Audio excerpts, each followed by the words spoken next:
Hello students, this is Raj Yadav and welcome to Chalak study YouTube channel. तो इस video में हम लोग बात करने वाले हैं पेडागोजी की। पेडागोजी का एक और लेसन जो है, एक और टॉपिक जो है इवैल्यूएशन, उसके बारे में हम लोग पढ़ने वाले हैं इस वीडियो में। और इससे पहले हम लोगों ने इवैल्यूएशन का एक पार्ट पढ़ चुका है जिसमें हम लोगों ने बात की थी इवैल्यूएशन के बारे में। पूरी तरह से हम लोगों ने चर्चा किया था इवैल्यूएशन का अर्थ, परिभाषा है ना, उसके उद्देश्य, उसकी विशेषताएं, इन सब के बारे में हम लोग देख चुके हैं। इवैल्यूएशन के पूरे डिटेल देख चुके हैं। और उसके आगे के जो टॉपिक्स हैं, ठीक है, जैसे कि इवैल्यूएशन के क्या क्या प्रकार होते हैं और उसके जो टूल्स के बारे में पूछा गया था, आपके सिलेबस में होगा टूल्स ऑफ इवैल्यूएशन, है ना, टूल्स एंड टेक्निक्स, ठीक है। उसके अलावा जो CCE जिसके बारे में पूछा गया है, कंटिन्यूअस एंड कॉम्प्रिहेंसिव इवैल्यूएशन जो होता है, उसके बारे में इस वीडियो में हम लोग बात करने वाले हैं। और ये इस वीडियो का पार्ट 2 है। तो अगर आप लोगों ने अभी तक पार्ट 1 नहीं देखा है तो उसको जा करके प्लेलिस्ट में आप लोग देख सकते हैं। आज का टॉपिक है इवैल्यूएशन पार्ट 2, जिसे कहते हैं मूल्यांकन। आइए स्टार्ट करते हैं। लेकिन उससे पहले अभी तक आप लोगों ने इस चैनल को सब्सक्राइब नहीं किया होगा तो सबसे पहले इस चैनल को सब्सक्राइब जरूर कर लें, क्योंकि इस चैनल की मदद से आप अपने तैयारियों को कंटिन्यू कर सकते हैं, ठीक है। तो चलिए स्टार्ट करते हैं। आज के इस वीडियो में हम लोग सबसे पहला टॉपिक स्टार्ट जो करते हैं वो है मूल्यांकन के प्रकार। हम लोग प्रकार देख लेते हैं, टाइप्स जो है, टाइप्स ऑफ इवैल्यूएशन। तो यहाँ पर जो है उसके प्रकारों को जो है 2 प्रकार से डिवाइड किया जा सकता है मूल्यांकन को, उसके विशेषताओं के आधार पर। जिसमें से पहला है परिमाणात्मक मूल्यांकन, यानी कि क्वांटिटेटिव इवैल्यूएशन, ठीक है। तो क्वांटिटी यानी कि परिमाण, परिमाण को ही क्वांटिटी कहा जाता है, तो इसलिए ये जो है क्वांटिटेटिव इवैल्यूएशन। और जो सेकंड नंबर है वो है गुणात्मक मूल्यांकन, यानी क्वालिटेटिव इवैल्यूएशन। क्वालिटी मतलब कि गुण, उसके विशेषताएं, तो गुणात्मक यानी कि क्वालिटेटिव। तो इन दोनों को थोड़ी थोड़ी शब्दों में समझते हैं हम लोग क्या है।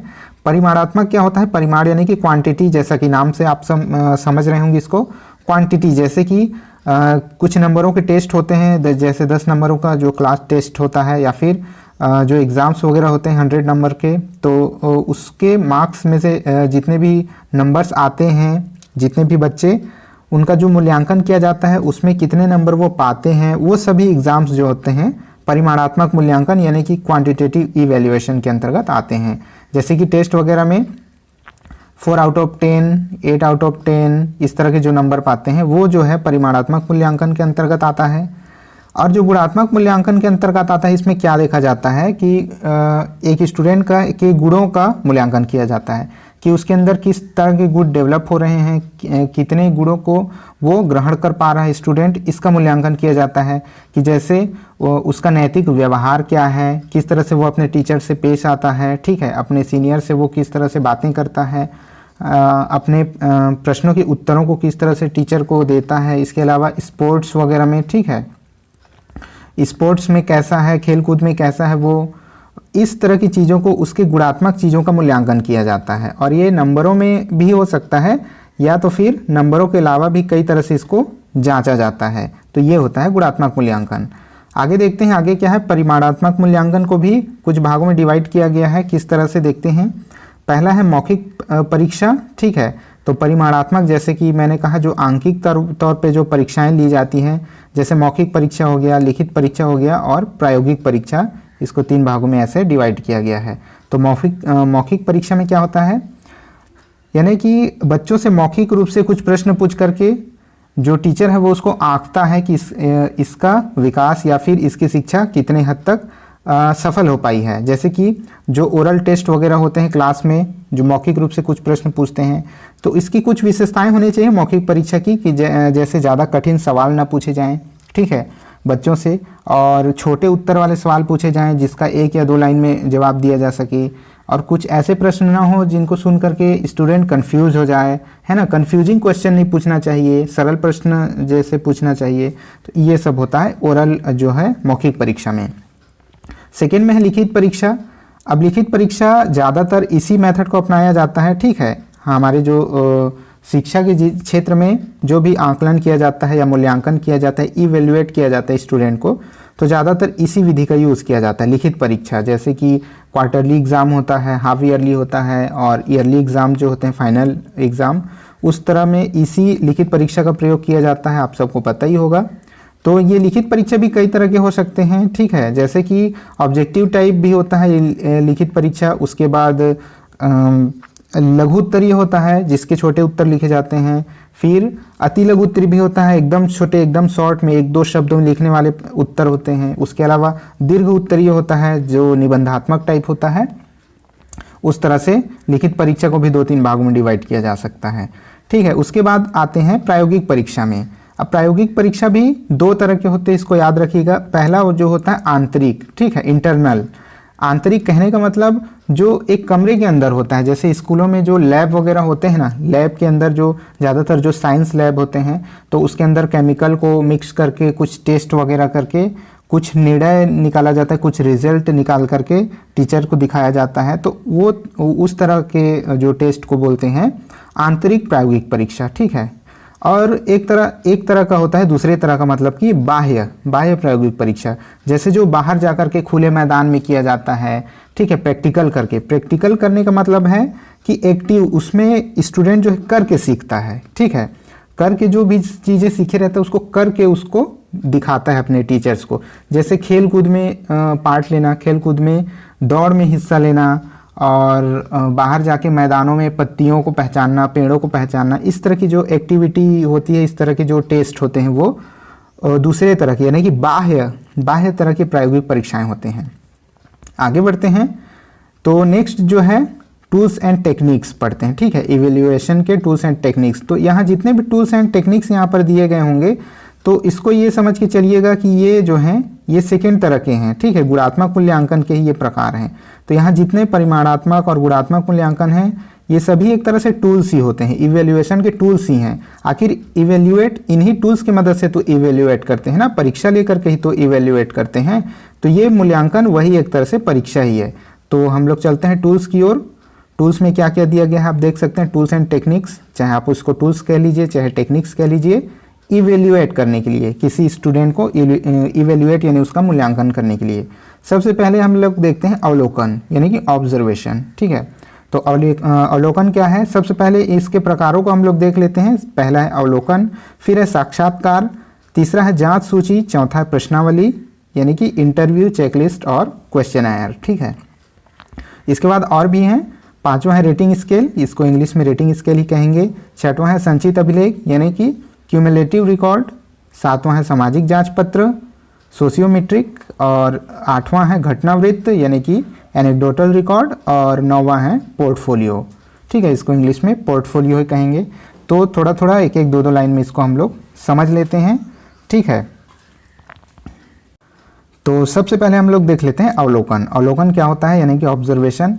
अवलोकन यानी कि ऑब्जर्वेशन का मतलब होता है किसी भी स्टूडेंट को दूर से ही ऑब्जर्व करना, यानी उसके हर एक्टिविटी पर नज़र रखना, उसका अवलोकन करना कि बच्चा क्या करता है और कैसे करता है। कहने का मतलब उसकी हर एक एक्टिविटी, जैसे क्लास में वो अपने टीचर से कैसे पेश आता है, ठीक है, प्रश्नों की उत्तर दे पाता है या नहीं, अपने सीनियर से कैसे व्यवहार करता है, और स्कूल्स के जो कैंटीन्स में, वैसे तो ज़्यादातर स्कूल्स में कैंटीन नहीं होते, तो जैसे कैंटीन में जाकर के वो किस तरह से उठता बैठता है, कैसे खाना खाता है, और जैसे बच्चे जो टिफ़िन लेकर के आते हैं, टिफ़िन तो हर स्कूल में बच्चे लेकर के आते हैं, तो टिफ़िन रोज़ लेकर के आता है कि नहीं, यानी हर एक एक्टिविटी को उसका देखा जाता है। वो प्रश्नों के उत्तर कितने सही बताता है, कितने गलत, हर उसकी जो एक्टिविटी को बाहर से ऑब्जर्व किया जाता है, लिखित रूप में नहीं, बस एक ऑब्जर्वेशन, ठीक है। तो वो होता है अवलोकन। उस तरह से भी बच्चों को इवेल्युएट करते हैं, बच्चों का मूल्यांकन ऑब्जर्व करके भी करते हैं। ये टीचर एक व्यक्तिगत रूप से करता है, कहने का मतलब इसका कोई लिखित रिकॉर्ड नहीं हो सकता है, मतलब कि टीचर एक अपने से उसको अवलोकित करता है बच्चों को। सेकेंड में आ जाते हैं साक्षात्कार यानी कि इंटरव्यू। तो इंटरव्यू आपको पता होगा क्या होता है। इंटरव्यू में एक व्यक्तिगत रूप से हर एक बच्चे का साक्षात्कार जैसे कि लिया जाता है टीचर द्वारा, यानी किसी भी टीचिंग स्टाफ या फिर जिसके द्वारा भी स्कूल में जो भी उस इंटरव्यू लेता होगा बच्चों का, तो मतलब उसके बारे में, बच्चों के बारे में हर एक चीज़ जाना जाता है इंटरव्यू के द्वारा, कि उसका बच्चे की जो फैमिली के बारे में, फैमिली बैकग्राउंड, उसका बच्चे को क्या प्रॉब्लम है, ठीक है, उसको पढ़ने में क्यों प्रॉब्लम आ रही है, या फिर अगर प्रॉब्लम नहीं आ रही है तो किस वजह से उसको अच्छा पढ़ाई का माहौल मिल रहा है, इस वजह से वो बच्चा टैलेंटेड है या फिर पढ़ाई में थोड़ा पीछे है, हर एक चीज़ का जो है साक्षात्कार के जरिए इंटरव्यू लिया जाता है और उसको इवेल्युएट किया जाता है कि बच्चा असल में है क्या। अगर उसको कुछ कमी रह जाती है, किसी वजह से अगर बच्चा सीख नहीं पा रहा है, तो फिर बाद में अगला स्टेप लिया जाता है, जैसे जो नैदानिक वगैरह जो होता है जिसका निदान किया जाता है, उसके समस्याओं का समाधान किया जाता है। तो पहले इंटरव्यू लिया जाता है, बाद में उसके समस्याओं का समाधान के लिए अलग कदम, आगे के कदम उठाए जाते हैं। तीसरा है जांच सूची, ठीक है, चेक लिस्ट जिसको बोलते हैं। तो नाम से पता चल रहा होगा कि एक लिस्ट तैयार की जाती है कुछ एक्टिविटीज़ की, कि बच्चे कैसे पढ़ते हैं, क्या पढ़ते हैं, कैसा व्यवहार करते हैं, हर चीज़ की एक लिस्ट इस तरह से बनाई जाती है। अब उस लिस्ट में जैसे कि चेक लिस्ट यहाँ दिया गया है, तो उस लिस्ट में एक ब्लैंक, एक डेस्क खाली जगह छोड़ा जाता है जिसको चेक किया जाता है। या तो उसमें हाँ नहीं भरा जाता है, या फिर राइट रॉन्ग इस तरह के कुछ निशान लगाए जाते हैं। हर एक जो भी चीज़ें मूल्यांकन के लिए उसमें लिखी जाती हैं, नंबर 1, नंबर 2, नंबर 3, इस तरह से जितने भी चीज़ें उसमें लिखी जाती है उसको चेक किया जाता है कि हाँ बच्चे इसमें अच्छे हैं, इसमें नहीं हैं, और उसमें कितनी सुधार की आवश्यकता है, उसको एक सूची के जरिए मूल्यांकित किया जाता है। नेक्स्ट है प्रश्नावली यानी कि क्वेश्चनर। प्रश्नावली में क्या होता है? प्रश्नावली यानी कि प्रश्नों का समूह, ठीक है। एक लिस्ट होता है जिसमें प्रश्न अच्छे डिटेल से लिखे होते हैं। वो चेक लिस्ट जैसे ऐसे राइट या रॉन्ग करने वाले नहीं होते हैं, ठीक है। एक प्रश्नों का समूह रहता है अच्छा खासा, और उसको बच्चों को दिया जाता है, या फिर कोई स्टूडेंट को, या फिर स्टूडेंट के फ्रेंड को, या फिर उसके माता पिता को प्रश्नावली दी जाती है। और उन प्रश्नों को पढ़ करके जिसको भी ये प्रश्नावली दी जाती है उसको उस सवाल का जवाब बहुत शॉर्ट में, या तो हाँ नहीं में, या तो उसी को राइट रॉन्ग में करना होता है। ये टीचर स्वयं नहीं करता, बल्कि जिसको प्रश्नावली दी जाती है वो करता है, ठीक है। इन दोनों में अंतर समझिएगा। ये जो जांच सूची में टीचर खुद उसको जांच करता है, और प्रश्नावली में सामने वाले को दिया जाता है और वो उसको हाँ नहीं करेगा, या तो राइट रॉन्ग करेगा, या तो एक एक शब्दों में उसका उत्तर देगा शॉर्ट में, ठीक है। तो इसमें प्रश्न जो है डिटेल से रहते हैं। आगे बढ़ते हैं। 5वां नंबर जो है रेटिंग स्केल, ठीक है। रेटिंग स्केल समझते हैं क्या होता है। रेटिंग स्केल जैसे कि किसी भी चीज़ को जो है रेटिंग दी जाती है। इस तरह से एक मान लीजिए रेटिंग मीटर है, 1 2 3 4 5 6 7 8 9 10 मान लीजिए। ये तो मैंने एग्जाम्पल के जरिए बताया। वैसे जैसे कि 10 में से किसी चीज़ को 6 नंबर, मान लीजिए बच्चे स्पोर्ट्स में कैसे हैं उसको 10 में 6 नंबर दिया जा रहा है, ठीक है। वो क्लास में टीचर के साथ कैसा व्यवहार है तो उसको 10 में से 8 नंबर दिया जा रहा है। वो परीक्षाओं में कैसे परफॉर्मेंस करता है तो उसको 10 में से 9 नंबर दिया जा रहा है। तो इस वजह से उस एक रेटिंग स्केल तैयार की जाती है, और यही है रेटिंग स्केल। उसके हर एक एक्टिविटी को एक रेटिंग दी जाती है। फिर आगे बढ़ते हैं 6वें नंबर पे संचित अभिलेख, क्यूमुलेटिव रिकॉर्ड, ठीक है। तो संचित अभिलेख, इनमें बहुत सारी चीज़ों में बहुत बारीकी, छोटी छोटी अंतर हैं इसमें, ठीक है। इसको अच्छे से समझिएगा। सभी देखने में एक जैसे लगते हैं, बस थोड़े थोड़े अंतर हैं।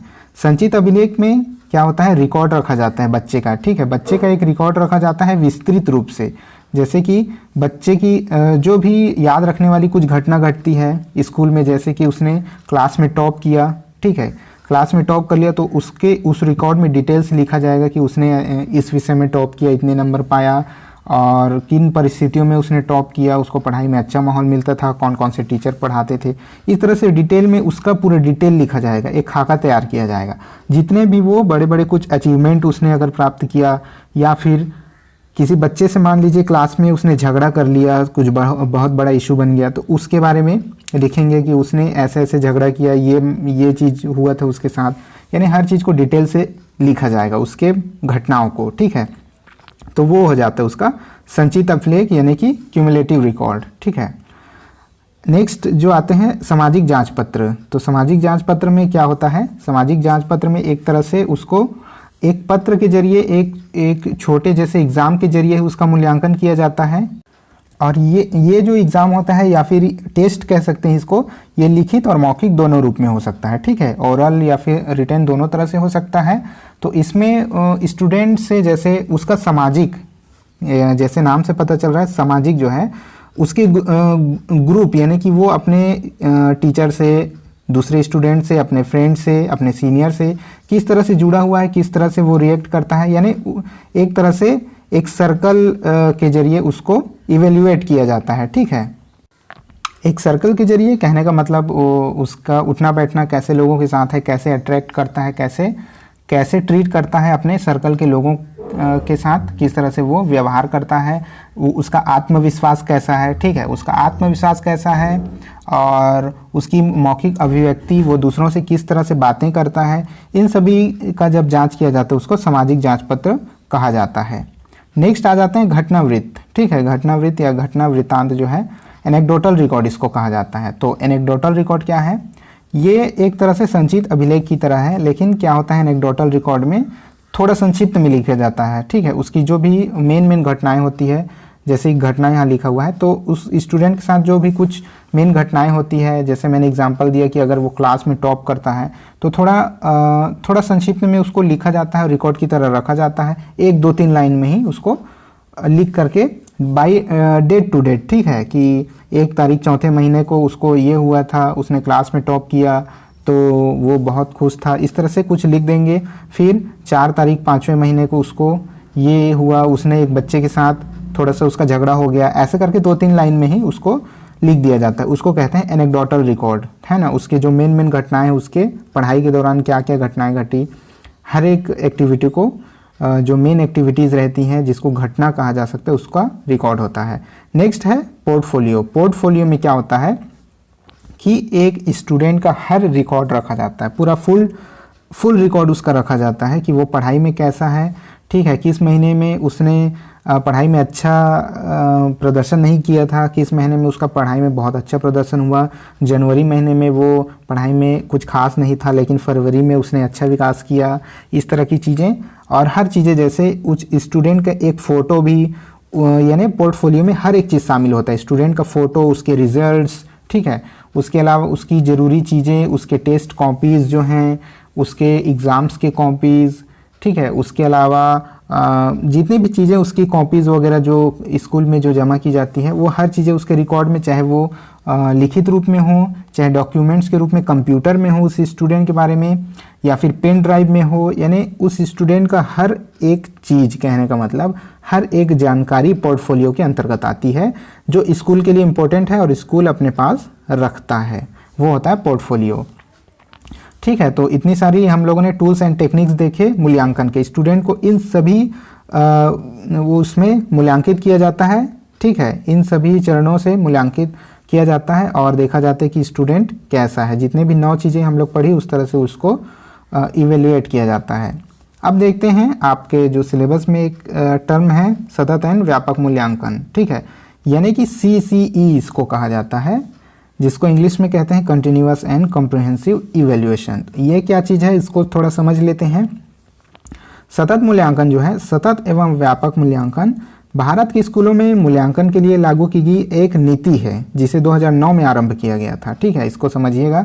सतत और व्यापक मूल्यांकन असल में है क्या, ये 2009 में लागू किया गया था। ये मूल्यांकन की एक तकनीक है, एक नीति है मूल्यांकन करने का, बच्चों का मूल्यांकन करने का ही एक नीति है ये, जिसको 2009 में लागू किया गया था। नाम से आपको पता चल रहा होगा कंटिन्यूअस, ठीक है, यानी कि लगातार, यानी थोड़े थोड़े समय के अंतराल में इस तरह के मूल्यांकन होने चाहिए। इस जो नीति है उसके अंतर्गत ये कहा गया कि बच्चों का सीधा लास्ट में एक एग्ज़ाम लेकर के ही बच्चों का मूल्यांकन नहीं करना चाहिए, बल्कि थोड़े थोड़े समय में उसका मूल्यांकन करते रहना चाहिए।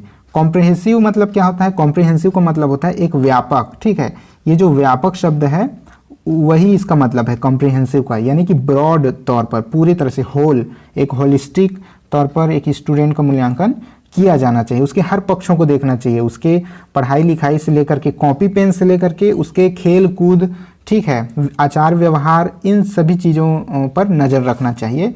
इन सभी चीज़ों को मान करके उसका मूल्यांकन करना चाहिए। कुछ चीज़ें यहाँ दी हुई हैं, तो इसको मैं पढ़ नहीं रहा हूँ, आप चाहें तो इसको पढ़ सकते हैं और स्क्रीनशॉट ले सकते हैं, ठीक है। तो ये मूल्यांकन विद्यालय शिक्षा पर आधारित एक विशिष्ट प्रक्रिया है और जिससे सर्वांगीण विकास होता है बच्चों का, ठीक है।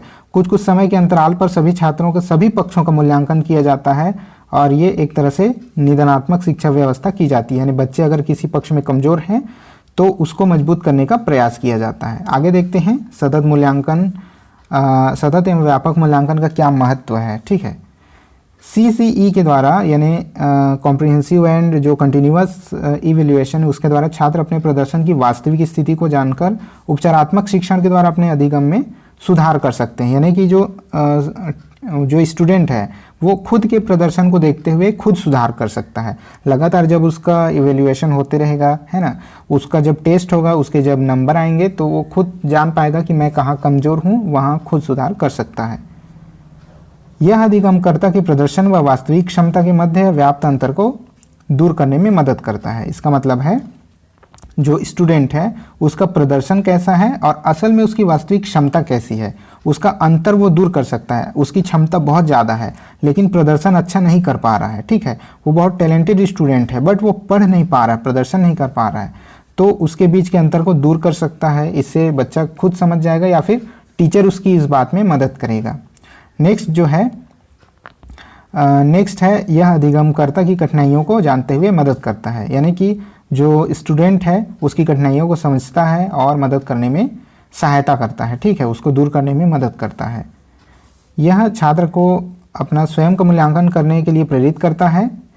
नियमित आंकड़ों द्वारा छात्रों के विद्यालयी व सहपाठ्यगामी क्रियाओं के प्रति जानकर उसका स्तर बढ़ाने में मदद करता है। नैदानिक शिक्षण की उपयुक्त व प्रभावी रूपरेखा के निर्माण में सहायक है। तो इसको आप पढ़ लीजिएगा। नेक्स्ट आते हैं स्कॉलस्टिक अचीवमेंट टेस्ट, ठीक है। ये जो नेक्स्ट टॉपिक जो है तो आई होप CCE को आप समझ गए होंगे कि CCE असल में है क्या। तो यही है कंटिन्यूअस एंड कॉम्प्रिहेंसिव एजुकेशन की थोड़े थोड़े समय के अंतराल में ये एग्ज़ाम्स होते रहते हैं। फॉर एग्जांपल जैसे मैं बताता हूँ कि पूरे साल भर नहीं, जैसे कि इसको मान लीजिए 12 महीने का एक सेशन चलता है, 10 महीने का ही चलता है मान लीजिए, तो 5 क्योंकि 2 महीने तो मान लीजिए गर्मी छुट्टी में ही उसको निकाल दीजिए, तो 5 महीने के इसको 2 सेशन में डिवाइड कर लिया जाता है। जैसे कि 100 मार्क्स के 100% के जो रिजल्ट आते हैं स्कूल में, ठीक है, उसको 50-50% के 2 हिस्सों में डिवाइड कर लिया जाता है और उस हिसाब से इसका इवैल्यूएशन किया जाता है बच्चों का, ठीक है, कि इसमें कुछ टेस्ट लिए जाएंगे। पहले एक टेस्ट लिया जाएगा, फिर दूसरा टेस्ट लिया जाएगा, उसके बाद हाफ ईयरली एग्ज़ाम आ जाएगा, ठीक है, 5 महीने के अंदर। फिर सेकेंड जो हाफ है, सेकेंड 5 महीने में फिर से एक एग्ज़ाम लिया जाएगा, कुछ टेस्ट लिया जाएगा, फिर कोई टेस्ट लिया जाएगा और लास्ट में उसका ईयरली एग्ज़ाम या फिर फाइनल एग्ज़ाम्स होंगे। तो थोड़े थोड़े समय के अंतराल में इस तरह का टेस्ट लिया जाता है CCE में। अब देखते हैं कि स्कॉलस्टिक अचीवमेंट टेस्ट, ठीक है, स्कॉलस्टिक अचीवमेंट टेस्ट के बारे में ये भी आपके सिलेबस में दिया हुआ है। ये क्या होता है, इसको हिंदी में कहते हैं उपलब्धि परीक्षण। तो इंग्लिश वाले वो ना हो, हताश न हो, यहाँ इंग्लिश वालों के लिए भी ये इसको देख करके आप समझ सकते हैं। तो स्कॉलस्टिक अचीवमेंट टेस्ट क्या होता है, इसको हिंदी में उपलब्धि परीक्षा कहते हैं। बालक की वर्तमान योग्यता या किसी विशिष्ट विषय के क्षेत्र में उसके ज्ञान की सीमा का मूल्यांकन करती है। कहने का ये मतलब है कि उपलब्धि परीक्षा होता क्या है, ये विशिष्ट विषय में, किसी एक विषय, मान लीजिए हिंदी में या फिर इंग्लिश में या फिर मैथमेटिक्स में स्टूडेंट कैसा है, उसके एक ही विषय को जांचने के लिए जो है स्कॉलस्टिक अचीवमेंट टेस्ट लिया जाता है। उसमें उसका ज्ञान की सीमा कितना वह सीख पाया है इसके बारे में जानकारी के लिए जो है SAT लिया जाता है, यानी स्कॉलस्टिक अचीवमेंट टेस्ट, SAT, ठीक है। उपलब्धि परीक्षाओं का निर्माण मुख्य रूप से छात्रों के सीखने के स्वरूप और सीमा का मापन करने के लिए किया जाता है कि छात्र किस तरह से सीख रहा है, ठीक है, सीखने का स्वरूप किस तरह से सीख रहा है और उसका मापन यानी कि कितना सीखा है, वो अच्छा सीख रहा है कि उसको और सुधार की ज़रूरत है, उसके लिए लिया जाता है ये टेस्ट जो है। अंग्रेजी वाले इसको पढ़ लीजिएगा, ठीक है।